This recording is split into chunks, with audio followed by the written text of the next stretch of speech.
Que el Señor te bendiga, amada iglesia.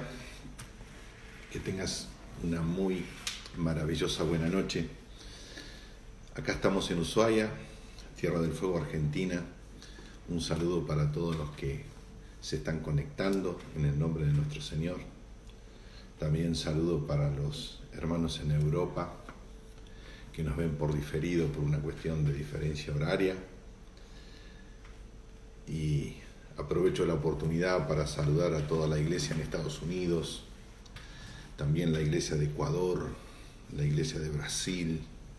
Tengo noticias que nos ven en diferido también en el sur de la República de Chile.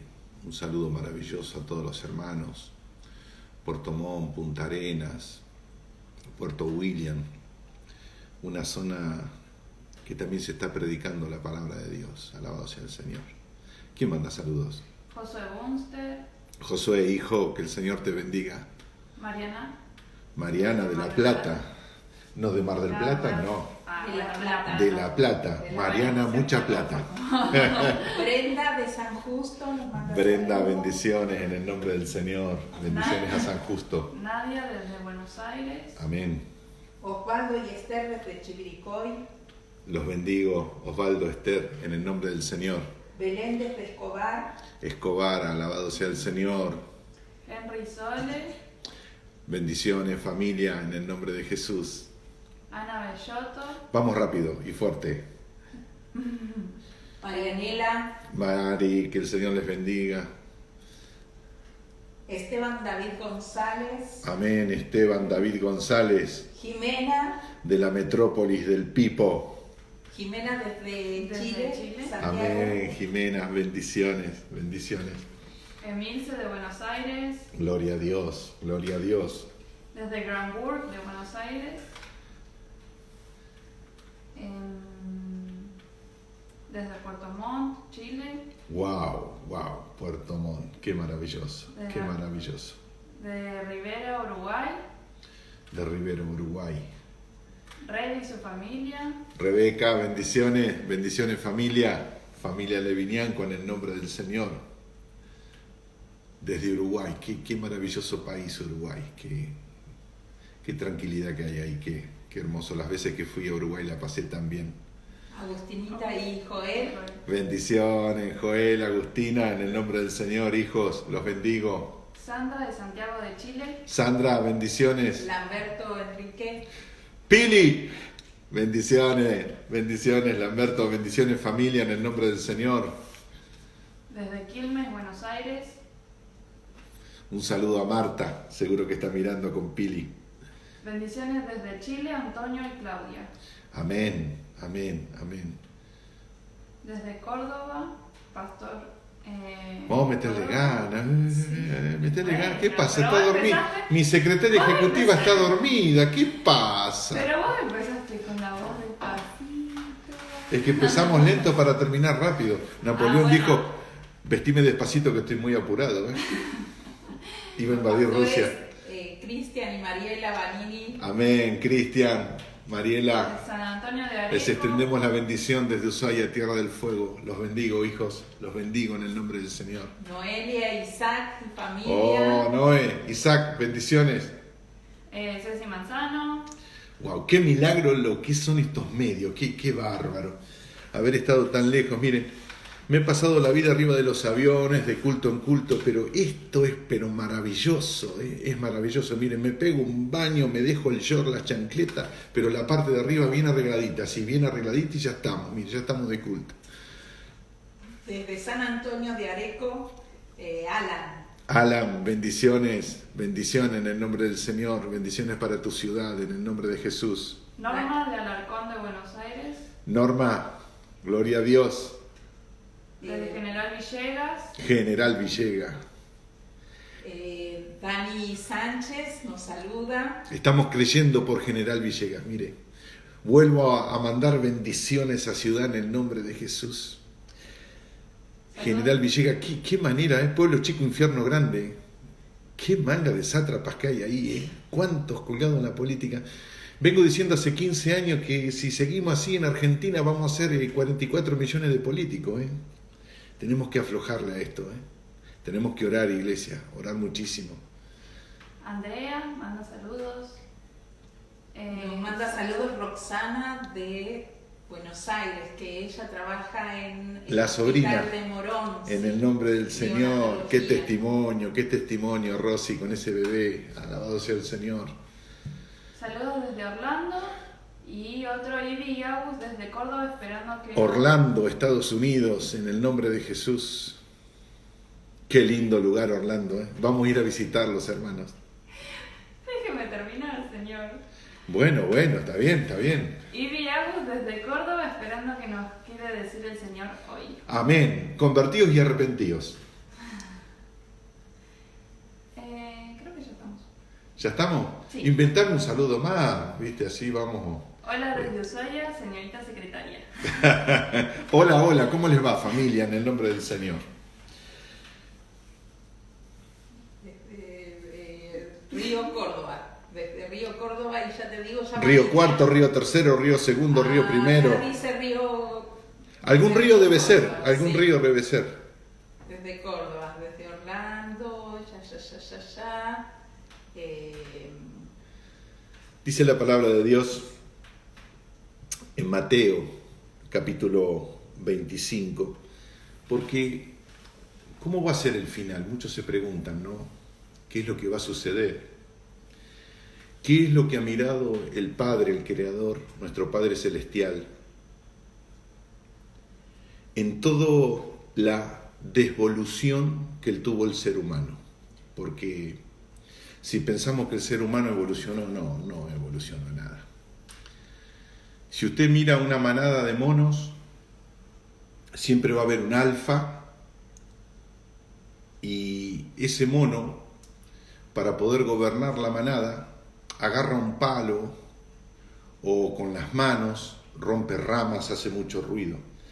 Y a veces viendo los mitines, viendo los piquetes,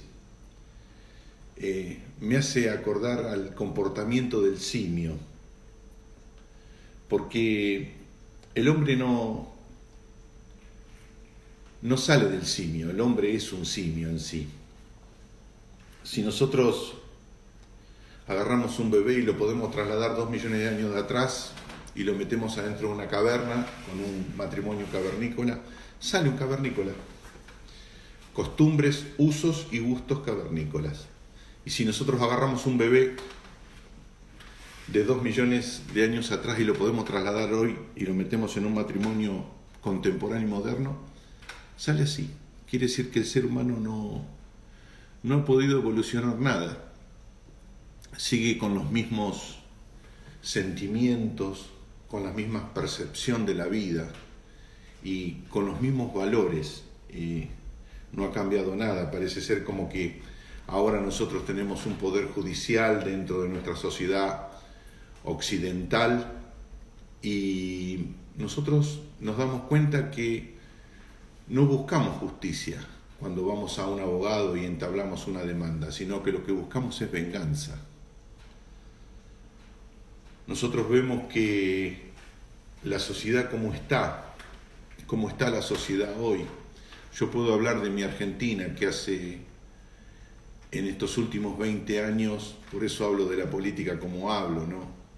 Que todo el cuerpo político argentino se duplicó, pero la pobreza se triplicó en estos últimos 20 años.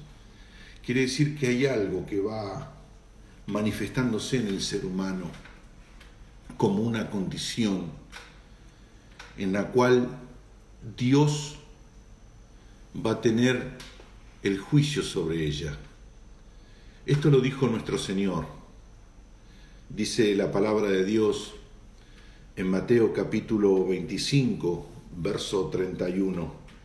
Y cuando el Hijo del Hombre venga en su gloria y todos los santos ángeles con él, entonces se sentará en su trono de gloria. Dice la palabra de Dios que el Padre Celestial va a enviar al Hijo, a su Hijo, que está sentado en el trono.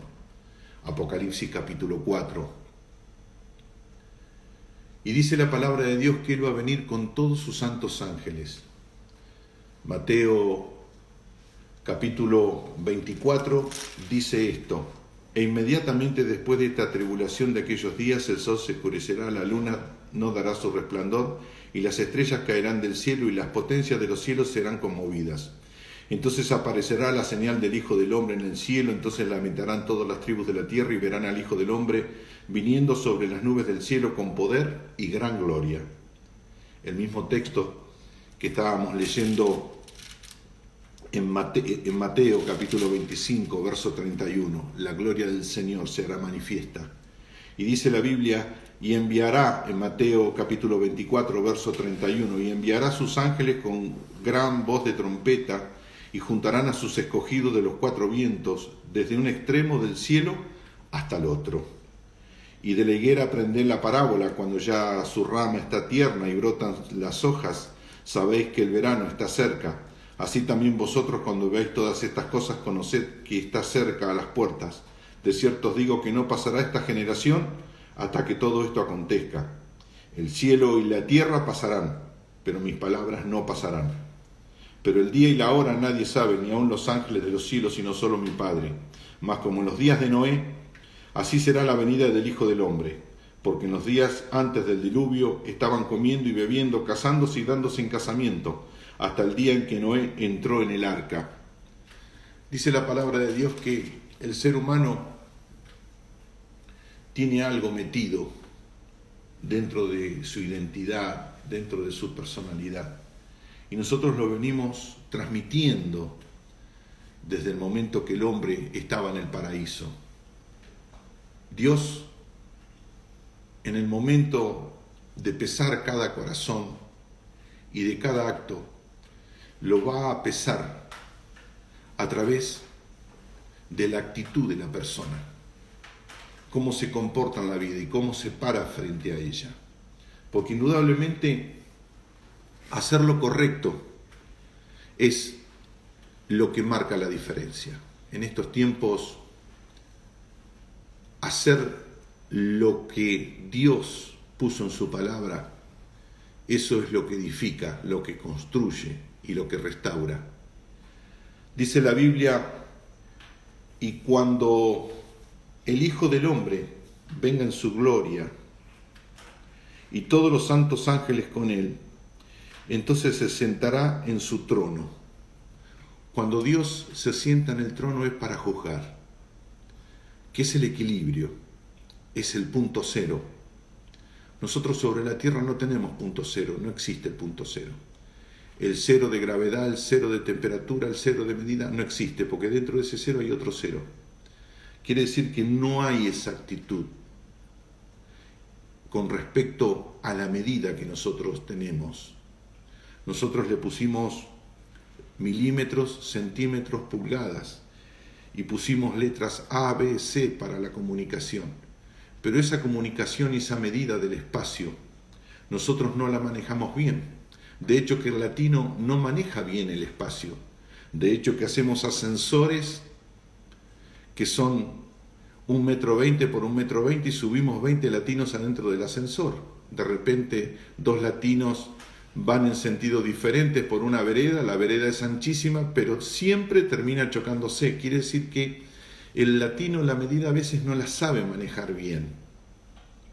Dios va a poner juicio a la medida del ser humano y a las decisiones que va tomando, porque la Biblia es muy clara con respecto a esto. Las personas que no creen en lo que nosotros creemos, creen que por no creer van a estar liberados. Sin embargo, la Biblia es clara en esto. Dice la Biblia, y vi a los muertos grandes y pequeños de pie ante Dios, y los libros fueron abiertos, y otro libro fue abierto, el cual es el libro de la vida, y fueron juzgados los muertos por las cosas que estaban escritas en los libros según sus obras. Quiere decir que cada persona, de acuerdo a Apocalipsis capítulo 20, verso 12, Dios va anotando todos sus hechos y sus actos, su comportamiento que tiene en su ambiente y a su semejante.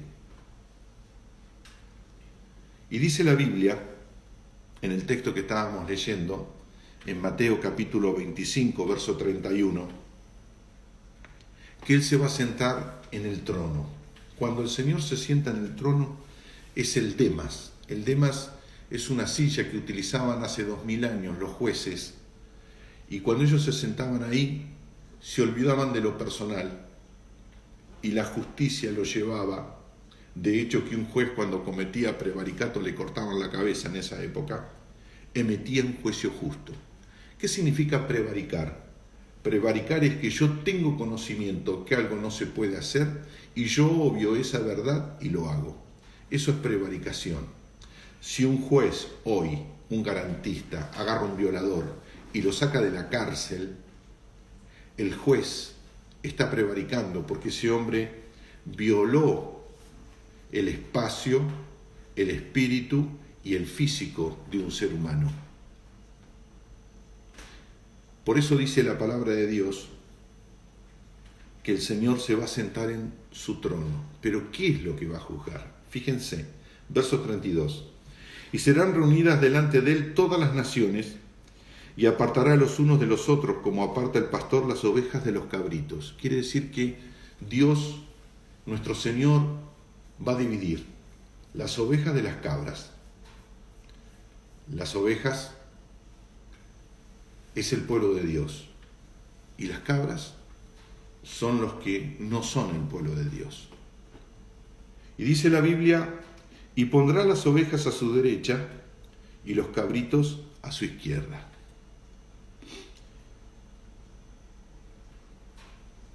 Entonces, dice el verso 34, el rey dirá a los de su derecha, venid benditos de mi Padre, y heredad el reino preparado para vosotros desde la fundación del mundo. Quiere decir que para la iglesia de Jesucristo no va a haber un juicio penal, sino que va a haber un proceso en el trono de Dios que va a ser de otorgación, de bendición, por las cosas que nosotros hemos hecho en nuestra vida, en esta vida. Pero también están los muertos, que son las personas que no recibieron a Cristo como Señor y Salvador, las cabras.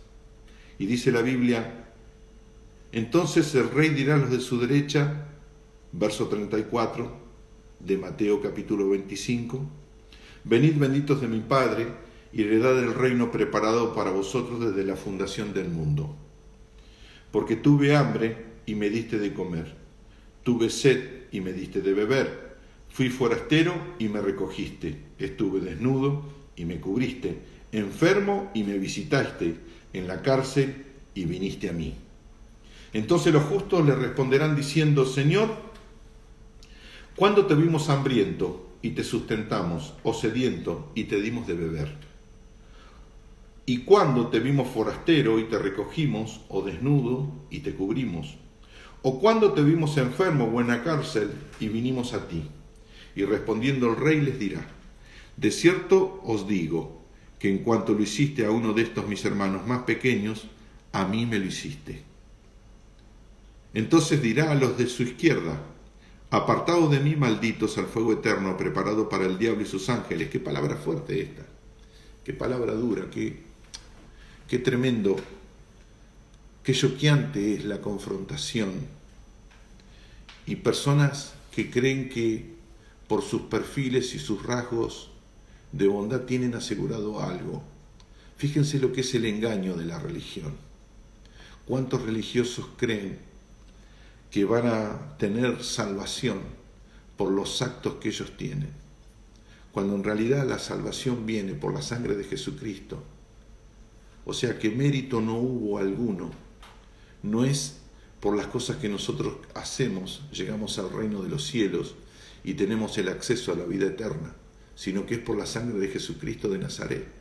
Y ahí es donde nosotros tenemos la espina, porque ¿cuánto cuesta confiar? ¿Cuánto cuesta tener confianza? Y en esto la iglesia no tiene opción. Nuestra confianza es Él. Y Él va a hacer lo justo, y Él va a hacer lo correcto para cada uno de nosotros. ¿Por qué nos cuesta tanto a nosotros entender lo que es justo y lo que es correcto?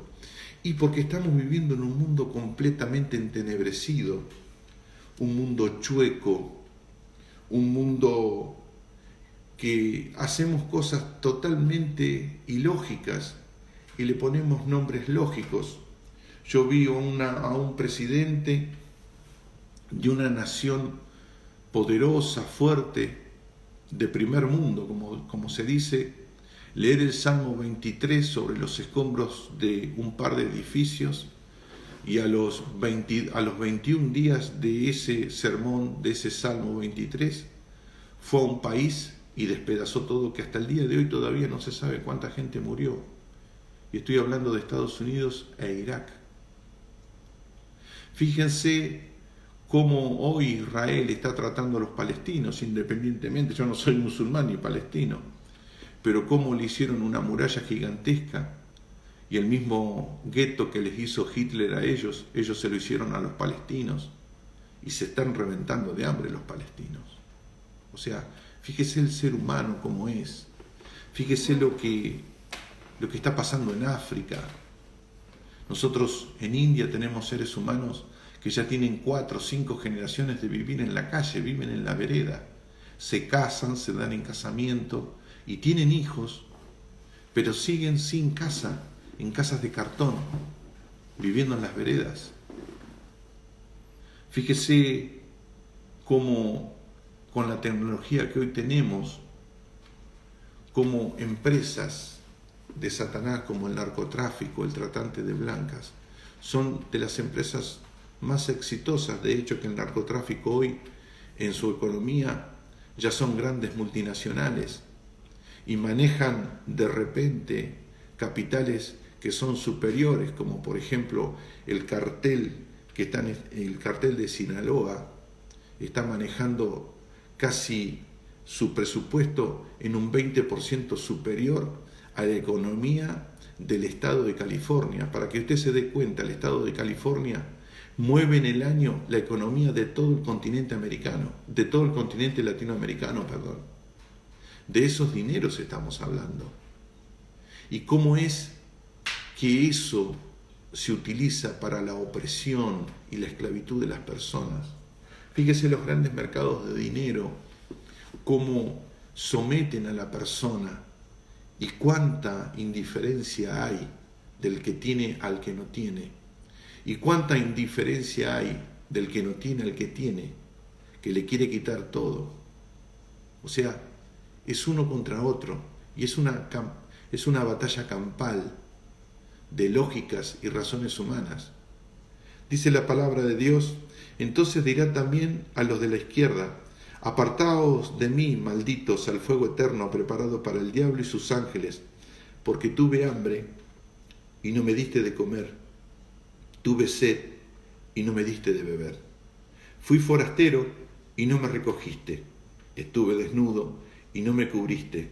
Enfermo y en la cárcel y no me visitaste. Entonces también ellos le responderán diciendo: Señor, ¿cuándo te vimos hambriento, sediento, forastero, desnudo, enfermo o en la cárcel y no te servimos? Entonces le responderán diciendo: de cierto os digo que en cuanto no lo hiciste a uno de estos más pequeños, tampoco a mí me lo hiciste, e irán estos al castigo eterno y los justos a la vida eterna. Fíjese qué tremendo. ¿Qué es lo que va a juzgar Dios en su trono, en su demas? Las intenciones. Porque la intención determina la posición. Y Dios lo que va a juzgar al cabo de toda vida que Él ha creado es la indiferencia. Cómo nosotros tratamos nuestro medio y cómo nosotros tratamos a nuestro semejante. De repente nosotros estamos viendo que ahora todo el mundo está apurado para hacer boxes en los estadios de básquet, de fútbol cubiertos, y ponen camas ahí y cada 30 personas le ponen un baño, y yo me imagino estando enfermo en esa posición y en esa situación. Fíjese cómo fue el proceso de esto que creo que llevamos 112 días, llevamos 112 días de cuarentena en Argentina, más o menos 112 días, y cómo todavía nosotros no hemos podido solucionar y cómo el gobierno, de repente, nuestro gobierno argentino, con una caída del barril de petróleo, todavía no bajó la nafta, no bajó el gasoil, y cómo siguen cobrando impuestos. Es más, hoy los diputados argentinos pusieron más dieta a sus sueldos. O sea, ahí es donde nosotros vemos la indiferencia. O sea, a mí todavía no es que no me sorprende nada, porque llevo 40 años predicando, no me sorprende nada. Pero sí no me entra en la cabeza cómo es posible que Argentina, que tiene semejante territorio, que hay, creo que hoy llegamos a 44 millones, pero tendríamos que hacer un censo para dar estadísticas reales, y no le podemos dar de comer a nuestra gente. Y de repente, ¿cómo es el fuerte sentido de desarraigo argentino que prefiere darle a los demás y no prefiere darle a sus propios hijos? Fíjese esa herencia que nosotros tenemos. Fíjese que en el momento de nosotros depositar nuestra confianza y bendecir nuestro país, si aún hoy nosotros tenemos profesionales que estudian acá, que aprovechan los sistemas educativos y una vez que llegan a hacer las cumbres, sus carreras, se van de nuestra nación, porque no hay oportunidades. Fíjese la semejante indiferencia que hay social y que nadie está mirando absolutamente para nada. ¿Por qué sucede esto? ¿Por qué es lo que está pasando? ¿Qué es lo que está pasando en Argentina? La palabra de Dios tiene un registro con respecto a esto. Dice la Biblia que 2 personas tuvieron la oportunidad de ser los primeros en presentar ofrendas delante del Señor. La ofrenda, la dádiva, el peculio, la limosna, como quiera llamarlo, para nosotros la Iglesia Cristiana Evangélica es siembra, porque la ofrenda demarca la intención del corazón. Y en esto los latinos vamos a tener que entender que sin siembra no hay cosecha. Y lo que Dios quiere es la siembra. Por eso le dijo a los justos: venid benditos de mi Padre. O sea, venid a mí las personas que están alineadas con la palabra y el corazón de Dios. Porque un día yo tuve hambre sobre la tierra y viniste a mí y me diste de comer. Un día yo estuve desvestido, completamente desnudo y avergonzado, y vos te sacaste lo tuyo y me vestiste. Yo estaba en la cárcel atemorizado, garroteado, humillado, que hasta la libertad me quitaron, y no te avergonzaste de mí, sino que me viniste a visitar. O sea, eso es una ofrenda. Tener posesiones sobre la tierra no significa prosperidad. Hoy todo el mundo anda matando, robando por dinero, pero llega a un punto tal que la vida, si eso es vida, uno se confunde, porque la vida no es hacer, la vida es ser. Dice la palabra de Dios que la segunda generación de hombres decidió presentarse delante de Dios con ofrendas. Y la Biblia registra que eran 2 hermanos mellizos, los primeros hombres espirituales que le nacieron a Adán y a Eva. El primero que salió, digamos el mayor, le pusieron Caín, y a su segundo hermano, el menor, por una cuestión de segundos, le pusieron Abel. Caín era labrador de la tierra y Abel era ganadero. Abel criaba ovejas. Caín fue un hombre extremadamente próspero. porque la tierra estaba en abundancia y evolucionó mucho más rápido que Abel. Pero si Caín no le ponía la fuerza al arado, el trigo no salía. Quiere decir que en Caín toda su confianza se depositaba en su fortaleza. En cambio en Abel, si las ovejas no se apareaban, Abel no era próspero. Y él vio en su ganado que la mano de Dios estaba sobre él, porque Dios lo prosperaba, porque no se le morían los animales, porque no los animales eran comidos por fieras, que sí las había, sin embargo no llegaban al ganado de Abel. ¿Por qué? Porque Dios no lo permitía. Quiere decir que a Dios no hay nada que le pueda tocar su patrimonio. Por eso estamos tan seguros los cristianos hoy, que nadie va a poder tocar nuestros rebaños. Porque nosotros, la Iglesia Cristiana Evangélica, tenemos la capacidad de dejar 99 por ir a buscar la que se nos perdió, una. ¿Y saben por qué dejamos las 99? Porque nuestras congregaciones no son reformatorios, sino que nuestras congregaciones en sí mismas viven una reforma. Y no importa si hoy nosotros no nos podemos congregar un domingo toda la iglesia, no tenemos problema. ¿Saben por qué? Porque hay madurez, hay vida espiritual, hay oración, hay intercesión, hay lectura de la palabra. Por eso dice que Él deja las 99. ¿Al cuidado de quién? Al cuidado de nadie, las deja. ¿Y saben por qué las deja? Porque Él cuando las venga a buscar, las va a encontrar de la misma manera. Quiere decir que nosotros tenemos gente madura, gente establecida. Y aún los que van a venir y los que se han convertido en este tiempo, han nacido en esta madurez, han nacido en esta proyección espiritual, donde nosotros no tenemos gente caprichosa, terca, que al negársele algo les agarra la pataleta, sino que tenemos gente por sobre todas las cosas que mira los objetivos espirituales y no los objetivos de la tierra. Porque en resumidas cuentas todo lo vamos a dejar, y a breve y a poco lo vamos a dejar. Por eso, en las decisiones que tienes que tomar hoy, con respecto a tus labores, con respecto a tu trabajo, no te apures,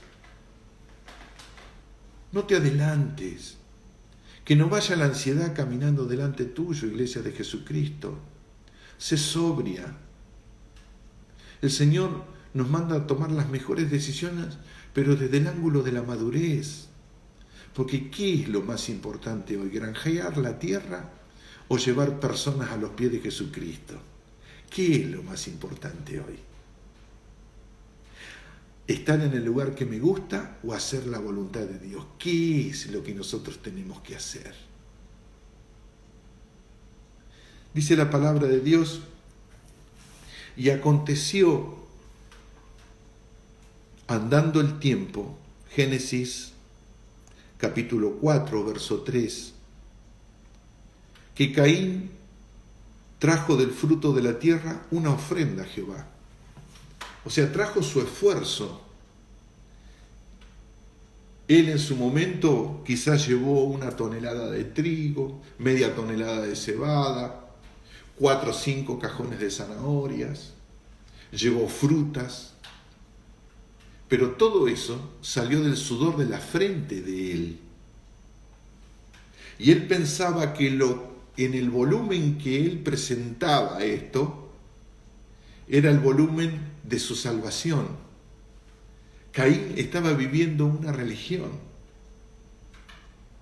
Y fíjese, dice el verso 4, y Abel trajo también de los primogénitos de sus ovejas, de los más gordos de ellas, y miró Jehová con agrado a Abel y a su ofrenda, pero no miró con agrado a Caín y la ofrenda suya, y se ensañó Caín en gran manera y decayó su semblante.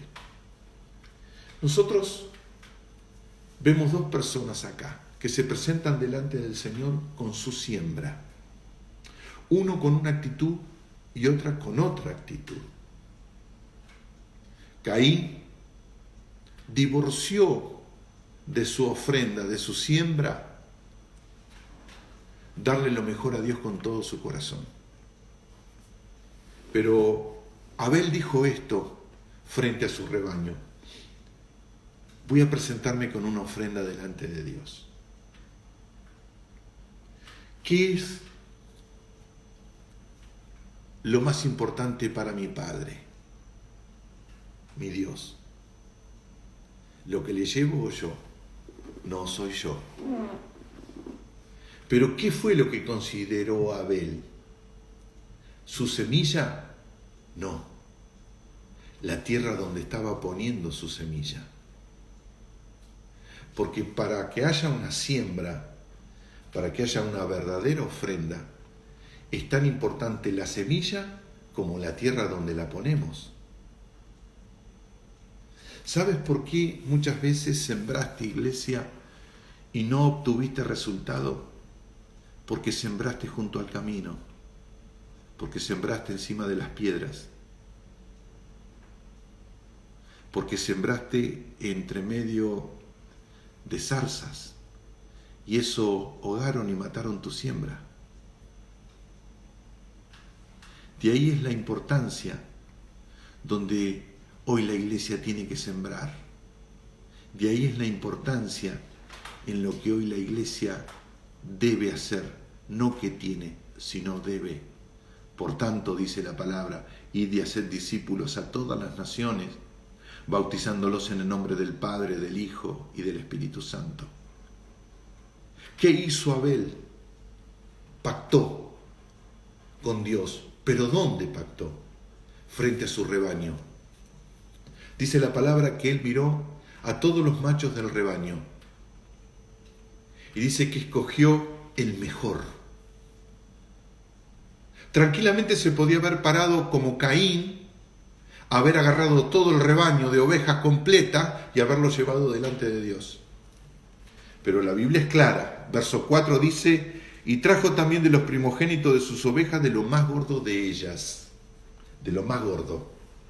O sea, lo que llevó a Abel fue el linaje de su rebaño, la especie, con lo que él iba a conservar todo un linaje de las mejores ovejas para sacar las mejores lanas y las mejores carnes.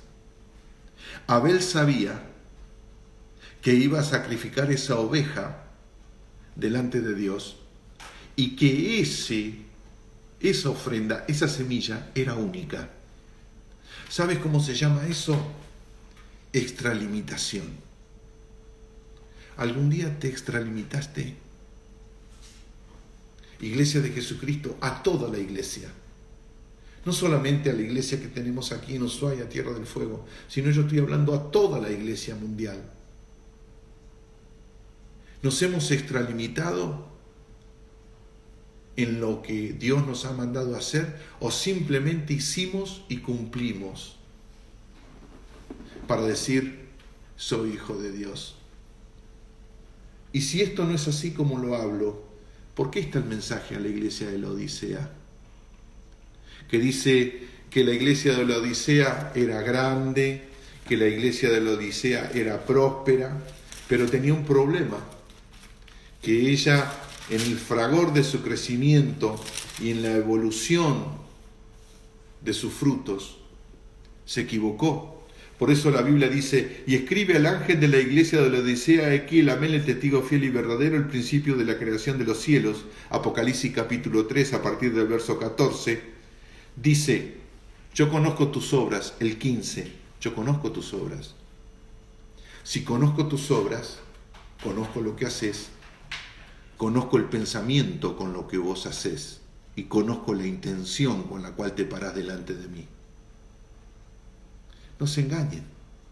Dios no puede ser burlado por el mal. Fíjese, yo conozco tus obras, que no eres ni frío ni caliente.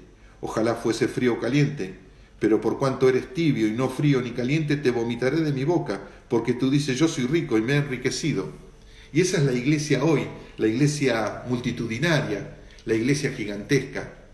De ahí nosotros escuchábamos en los últimos 20, 30 años eslogan: voy a poner una congregación en cada capital del mundo. Locura de hombre. O sea, él iba a poner, no es que Dios iba a poner. Yo soy el ministerio más fuerte de la República Argentina, yo tengo los congresos más grandes, yo soy el hombre de Dios para esta ciudad.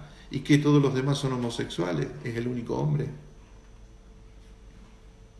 ¿Alguna vez pastores de Ushuaia oraron por los pastores pequeños, periféricos que se están levantando? ¿Le llevaste alguna vez a un compañero de armas acá en Ushuaia, Tierra del Fuego, una bolsa de alimento? Porque estoy seguro que algunos las están pasando mal. ¿Lo hiciste? Ahí voy, ¿ves? Ahí voy con eso. O simplemente lo único que haces es usar el WhatsApp para invitar ovejas de otro rebaño.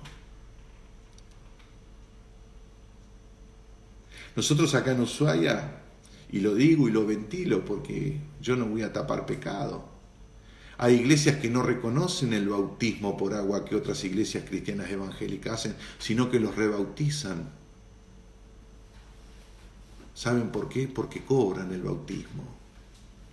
Y eso es pecado. Se van a tener que arrepentir. Hay pastores que consideran que los demás pastores y predicadores no son pastores. Roberto, hubo un predicador, un pastor de hace muchos años, el fundador de Peniel, Miller, dijo esto: nosotros somos la verdadera esposa, las demás concubinas. ¡Ah, qué bueno! Muy bueno. Eso no es bíblico. Acá no hay 40 esposas, acá hay una sola. Y no hay 30 vestidos, hay uno solo. Quiere decir que bajo este vestido nos tenemos que meter todos. Es el tiempo que nosotros reflexionemos, porque más que el tiempo de la unidad, es el tiempo del compromiso y de la unanimidad. Y dice la palabra: y Abel trajo también de los primogénitos de sus ovejas y de los más gordos de ellas, y miró Jehová con agrado a Abel y su ofrenda, pero no miró con agrado a Caín y la ofrenda suya, y se ensañó Caín en gran manera y decayó su semblante. En ese mismo altar, frente a Dios, Caín comenzó a pensar mal de su hermano y empezó a tener celos. Los celos son producidos por una incapacidad de darle lo mejor a Dios. Porque el problema no fue de Dios de bendecir a Abel y no a Caín. El problema fue de Caín, que no tuvo la actitud correcta. Su corazón se llenó de celos, y detrás de los celos vino el odio, y detrás del odio vino la muerte.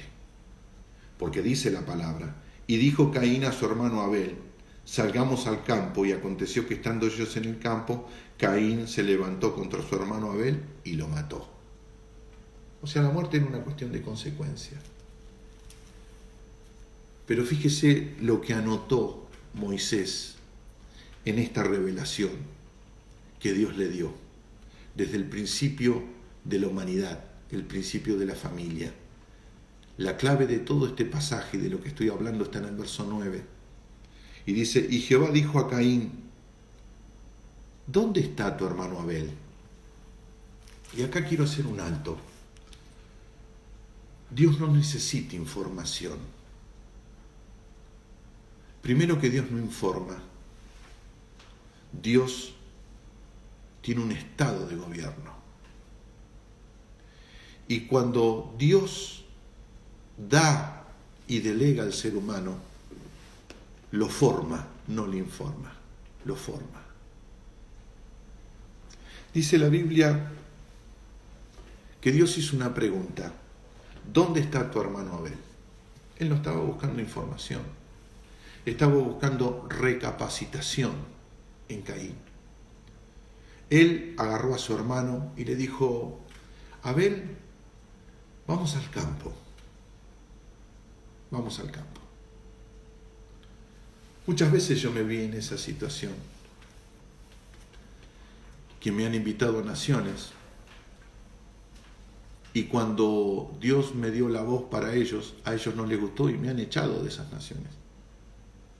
Y siempre respondo de la misma manera: no te hagas problema, pastor, me han echado de mejores lugares que este. Pero te quiero decir algo, la palabra de Dios se va a cumplir.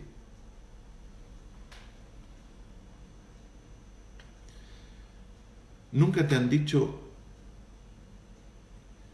yo considero que sos cristiano, pero...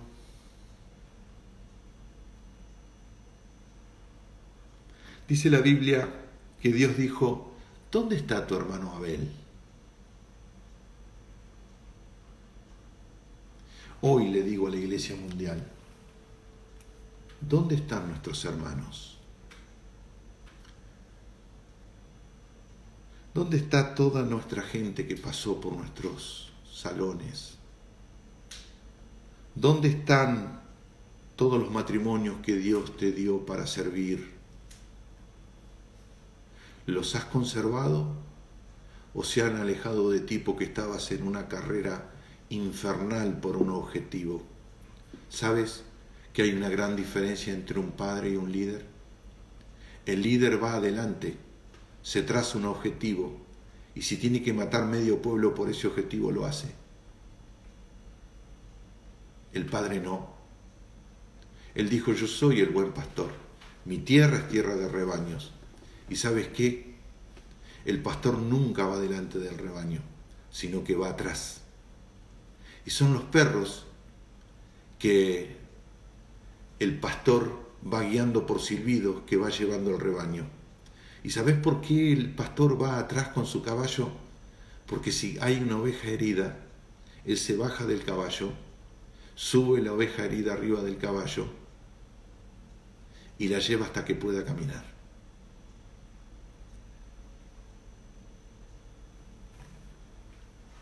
Siempre pensé que los demonios cabalgan en pseudos cristianos que ejercen su autojusticia y su autojuicio. Ese es el corazón de Caín, de un autojustificado. Él mató a su hermano porque él estaba justificando su lugar. Pero ¿cuál es la última estación de los celos? Que empieza con rivalidades. Fíjese la pregunta: ¿dónde está Abel, tu hermano? Y él respondió: no sé. ¿Soy yo acaso guarda de mi hermano? Dios vio y entendió que Caín tenía un problema. Y Dios le dijo: ¿dónde está Abel, tu hermano? Y Caín, ¿cómo contestó frente a la evidencia empírica que Dios le estaba diciendo? ¿Qué hiciste, Caín? ¿Cómo contestó él? No sé. ¿Soy yo acaso guarda de mi hermano? No sé. ¿Soy yo acaso guarda de mi hermano? Jesús estaba frente a Caifás y venían falsos testigos y lo acusaban, hasta que dos vinieron y dijeron: él dijo que el templo que nosotros tenemos, si lo destruíamos, en 3 días lo iba a edificar. Caifás sabía que el hombre que tenía delante era diferente. Estaba informado por todos los espías durante 3 años que él envió, que verdaderamente él había caminado arriba del agua, que había sanado enfermos y que tenía un mensaje contundentemente diferente. ¿Y qué es lo que hizo él utilizado por Satanás. Dice la Biblia en Mateo capítulo 26, verso 62, y levantándose el sumo sacerdote le dijo: no responde nada que testifican estos contra ti. Él sorprendido, porque cualquier persona hubiera argumentado: no, yo no hice eso, yo no dije esto, tratando de proteger la vida. Jesús miraba en silencio. Porque, ¿sabes por qué? Porque el perfecto amor ahuyenta todo temor. Iglesia, no le des lugar al temor. No te va a pasar absolutamente nada. Tú estás cubierta y protegida por la sangre de Jesucristo de Nazaret. Dice: mas Jesús callaba. Entonces el sumo sacerdote le dijo: te conjuro por el Dios viviente que nos digas si eres tú el Cristo, el Hijo de Dios. ¿Qué dijo Caifás? Astuto, lo voy a presionar. Y él, para salvar su vida, va a ser como yo. Va a mentir. ¿Qué hizo Jesús? Verso 64, tú lo has dicho. Siempre hay una oportunidad para decir la verdad. Y siempre hay un buen momento para pararse en Dios. Dice: y además os digo que desde ahora veréis al Hijo del Hombre sentado a la diestra del poder de Dios, viniendo en las nubes del cielo. Les regaló esta revelación, siendo que simplemente haberle dicho: tú lo has dicho, era más que suficiente. Pero le dijo lo otro también, lo que iba a suceder y lo que él estaba estableciendo. ¿Y qué dice la palabra? Entonces el sumo sacerdote rajó su vestidura diciendo: ha blasfemado, ¿qué más necesidad tenemos en testigos? He aquí ahora mismo habéis oído su blasfemia. ¿Qué os parece? Y respondiendo ellos dijeron: es reo de muerte. ¿Qué era Caifás? Un ebrio de poder, un motivacional más. Una triste persona que miró más el tener que el ser. Caifás estaba completamente embriagado de poder. Por eso a muchos predicadores les está molestando esta cuarentena. ¿Saben por qué? Porque el Señor le sacó ese falso sentido de poder. El poder bélico que tiene una iglesia gigantesca, el poder bélico que tiene sus canales, sus formas, y a lo que nosotros los seres humanos le llamamos visión que dista mucho de ser la voluntad de Dios. Porque si esto hubiera sido voluntad de Dios, mi pregunta es: ¿por qué Dios nos la sacó? O sea, yo no me separo de este concepto. Yo no lo hice, pero si algún hombre de Dios lo hizo es porque todos lo hicimos. Y este es el tiempo de ponernos en el acuerdo, de sacar la indiferencia de en medio nuestro y llevarle la palabra de Dios a toda persona que quiera escuchar.